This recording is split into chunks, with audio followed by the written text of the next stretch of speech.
नमस्कार दोस्तों, केमिस्ट्री साला चैनल में आपका स्वागत है। आज का मेरा ये video electrochemistry part 11 and sub topic is Kohlrausch law of independent migration of ions. तो दोस्तों, इसके पहले मैंने मोलर कंडक्टिविटी का वेरिएशन देखा था। अब इसमें मैंने बताया था कि हम कोलरास लॉ यूज करते हैं to find the limiting molar conductivity of weak electrolyte. ठीक है, तो सबसे पहले हम देखते हैं कि कोलरास लॉ है क्या। कहता है कि limiting molar conductivity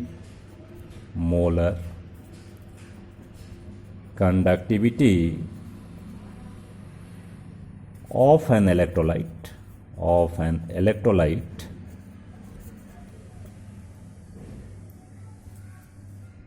can be represented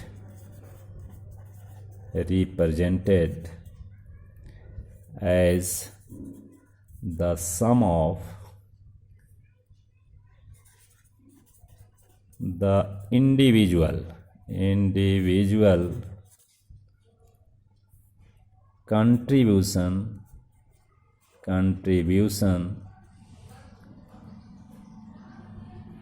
of the anion and cation। ठीक है दोस्तों, किसका? Of the electrolyte. इसका मतलब है, ये स्टेटमेंट का मीनिंग ये है कि अगर molar conductivity, limiting molar conductivity of NaCl की बात करें तो ये जो इसका लिमिटिंग मोलर कंडक्टिविटी जो होगा वो क्या होगा? It is the sum of limiting molar conductivity of individual ions, यानी Na plus limiting molar conductivity of Cl minus. ये हमारा कोलरास लॉ ये बताता है।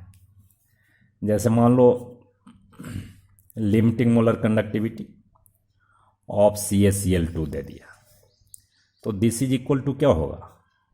Limiting molar conductivity of Ca2 plus 2 into limiting molar conductivity of Cl minus. वैसे ही weak electrolyte का भी यही हाल होगा। जैसे मान लीजिए कि CH3COOH लिखते हैं और इसका लिमिटिंग मोलर कंडक्टिविटी की बात करते हैं, तो it is also equal to limiting molar conductivity of acetate ion and limiting molar conductivity of H plus ion. तो दोस्तों, एक चीज़ देखो इसमें कि CBSE बोर्ड में कभी कभी इस पर भी एक क्वेश्चन सेट करते हैं। ये कंडक्टिविटी दिया रहेगा, you have to find the limiting molar conductivity of Cl minus, तो ये 2 लिखना मत भूलना, ये थोड़ा ध्यान देना है, यहाँ बच्चे गलत करते हैं। ऐसे मैं न्यूमेरिकल कराता हूँ इस पर। तो ठीक है दोस्त, तो कोलरास लॉ आपको इतना ही जानना है कि दोनों का जो इंडिविजुअल आयन का जो मोलर कंडक्टिविटी होगा वो सम होगा। ठीक है दोस्तों, अब इस पे हम 1-2 न्यूमेरिकल देखते हैं, उसके बाद बात समझ आ जाएगी।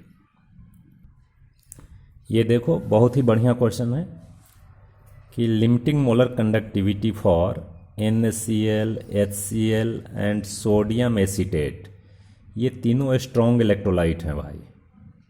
तो स्ट्रॉन्ग इलेक्ट्रोलाइट हैं, ये दिया हुआ है, ये दिया हुआ है। ठीक है, and calculate the limiting molar conductivity of HAC का मतलब है ये एसिटिक एसिड लिखा है, एसिटिक एसिड, समझ रहे हो? जैसे CH3COOH, तो H पहले लिख दिया और एसीटेट को AC लिख दिया, AC। ठीक है, तो मैंने पहले बताया था कि वीक इलेक्ट्रोलाइट का हम लिमिटिंग मोलर कंडक्टिविटी कैसे निकालते हैं भाई? By using Kohlrausch law. तो ये एप्लीकेशन आ गया अभी। अब देखो बहुत ही इंटरेस्टिंग है, कहता है limiting molar conductivity of NaCl का कितना है भाई। तो NaCl का दिया हुआ है, HCl ये दिया हुआ है, सभी का दिया हुआ है। अब एक चीज़ देखो, हम लिखते हैं कि लिमिटिंग मोलर कंडक्टिविटी हमको निकालना किसका है, इसका निकालना है limiting molar conductivity of CH3COOH का निकालना है। तो दिस इज इक्वल टू, अब क्या होगा, हमको ये चाहिए CH3COH चाहिए, यानी limiting molar conductivity of acetate लिखते हैं CH3COONA sodium acetate, plus limiting molar conductivity of H चाहिए। तो H वाला कौन है भाई, HCl है, तो ये हो जाएगा HCl। और अब इसमें देखो तो फालतू क्या आ गया, Na फालतू आ गया, ज़्यादा आ गया कि नहीं, और इसमें Cl फालतू आ गया। तो Na और Cl को माइनस करना है, तो NaCl तो दिया है ही, तो उसको माइनस कर दीजिए, minus limiting molar conductivity of NaCl। तो इसका मोलर कंडक्टिविटी पता हो जाएगा। ठीक है, आप इसको ऐसे भी करके देख सकते हो। देखो एक बार और लिखते हैं, इसका इंडिविजुअल आयन करके लिखो। तो limiting molar conductivity of acetate CH3CO minus, plus limiting molar conductivity of Na plus, plus limiting molar conductivity of H plus, plus limiting molar conductivity of Cl minus, और minus limiting molar conductivity of Na plus, minus limiting molar conductivity of Cl minus. तो देखो ये Cl minus cancel हो जाएगा कि नहीं, और ये Na प्लस कैंसिल हो जाएगा। तो अब ये जो वैल्यू देगा, किसका किसका वैल्यू देगा बताओ तो, एसीटेट आयन और H आयन। तो ये दोनों मिलकर क्या हो जाएगा, एसिटिक एसिड का हो जाएगा। तो इसलिए हमें क्या करना है बताइए, इसलिए क्या करना है, limiting molar conductivity of sodium acetate का लिखना है। तो क्या होगा 91.0, उसके बाद प्लस करना है HCl का, तो HCl का है 425.9, और माइनस किसका कर देंगे जी, NaCl का करेंगे 126.4। ये है साइमन पर cm। अब इसको प्लस माइनस आप कीजिए, तो प्लस माइनस करेंगे तो it will come 390.5 Simon cm square पर मोल। सॉरी, यहाँ cm स्क्वायर पर मोल कर लेना भाई, पर मोल। तो ये आंसर इसमें आता है। ठीक है, तो इस तरह के क्वेश्चन पूछे जा सकते हैं। फिर एक और क्वेश्चन देखता हूँ मैं। देखिए इस क्वेश्चन में calculate limiting molar conductivity for CaCl2 and MgSO4 from the data given. इसमें डाटा दिया है Ca2 प्लस का मोलर कंडक्टिविटी ये क्या है, Cl माइनस का ये है, Mg2 प्लस का 106 है, SO4 2 माइनस का 160 है। तो हम कैसे करेंगे, तो limiting molar conductivity of CaCl2 लिखना है। तो दिस इज इक्वल टू क्या होगा, limiting molar conductivity of Ca2 plus, plus ये 2 Cl है तो 2 into limiting molar conductivity of Cl minus. ये थोड़ा ध्यान रखना भाई, नहीं तो गलत हो जाएगा, बिल्कुल गलत हो जाएगा। And it is equal to, अब आप वैल्यू भरिए, तो इसमें 119.0 प्लस 2 इंटू 76.3, और दिस इज इक्वल टू, अगर आप कैलकुलेट करेंगे तो 271.6 साइमन cm स्क्वायर पर मोल ये आएगा। ठीक है दोस्तों, ये similarly you can find MgSO4।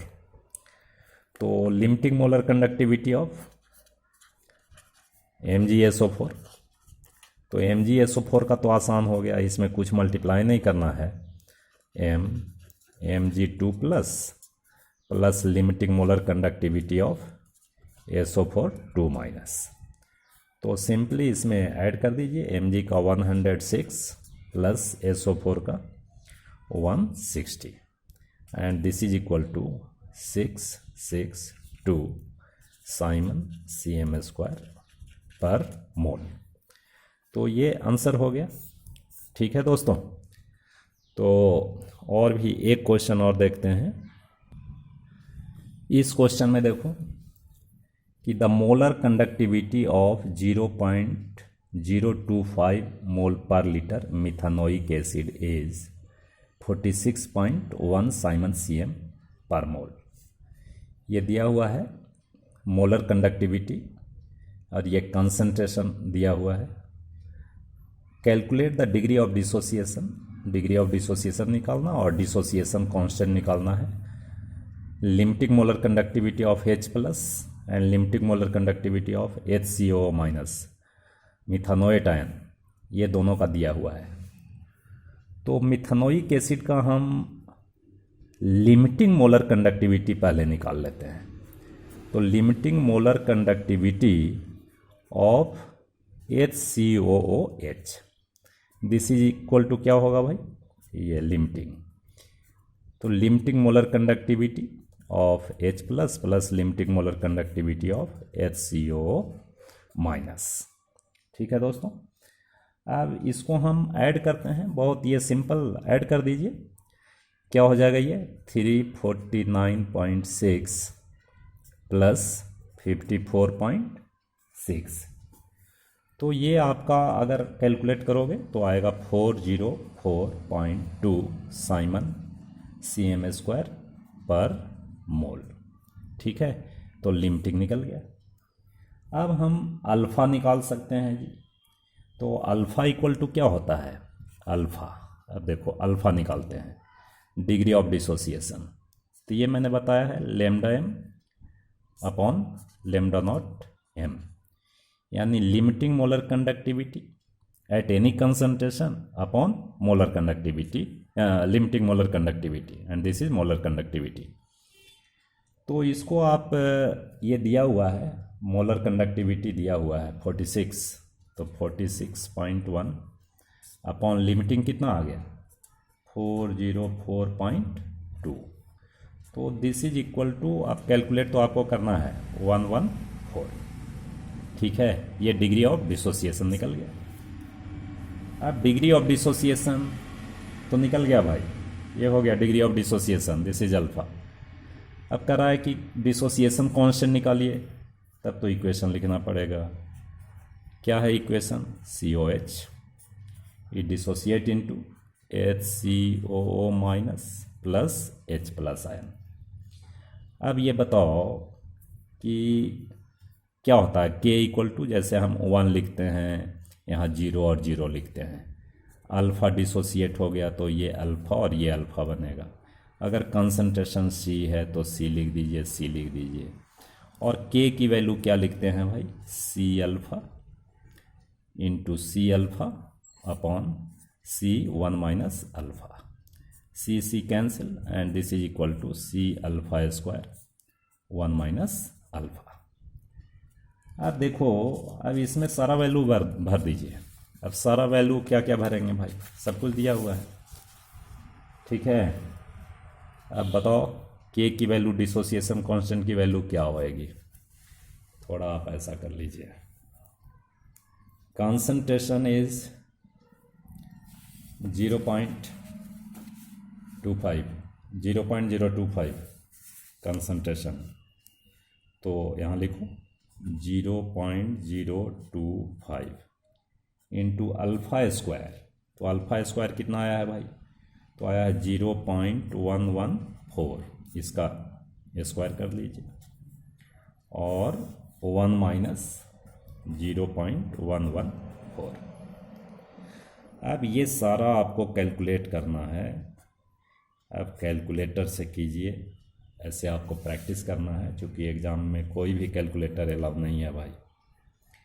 तो इसकी जो वैल्यू आएगी, अगर नहीं आएगा तो इतना आप छोड़ देना, टाइम कम रहेगा, तो इसकी वैल्यू आती है 3.67 into 10⁻⁻⁴। This is the value of के, इक्विलिब्रियम कांस्टेंट। ये एसिड है तो लिख सकते हो के। ठीक है दोस्तों, तो हम समझते हैं आपको बात समझ आ गई होगी। अब इसके बाद जो है आपका नेक्स्ट वीडियो बनेगा, हम समझते हैं इलेक्ट्रोलिसिस पे बनेगा। बहुत बहुत धन्यवाद।